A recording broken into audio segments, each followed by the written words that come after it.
For victims of the post-election skirmishes, justice has been elusive. More than 1,000 people were killed, many were injured, and thousands others were displaced. And as Kenyatta's case and those of 5 others who were deemed to bear the greatest responsibility for the violence landed at The Hague, the failure to prosecute suspects locally continues to weigh on the nation's conscience. Of the 4,000 plus files that they have reviewed, none of them is prosecutable.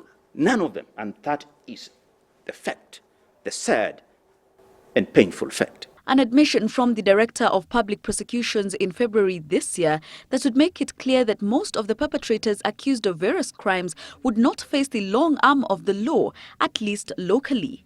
None of them has been found to contain sufficient evidence to be prosecuted, whether as international crimes or otherwise. What am I saying, therefore? I'm saying this.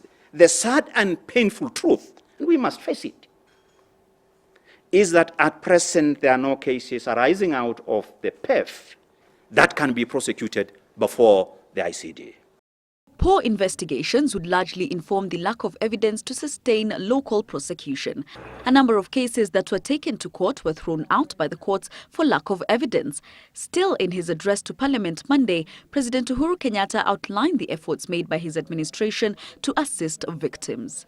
When I took up the mantle of leadership in April 2013, I focused attention on the rehabilitation and restoration of Kenyans affected by the 2007-8 post-election violence.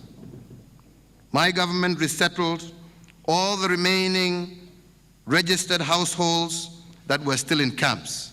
However, there are those that have not been resettled to date, with claims that it has been hard to identify genuine IDPs from fake ones.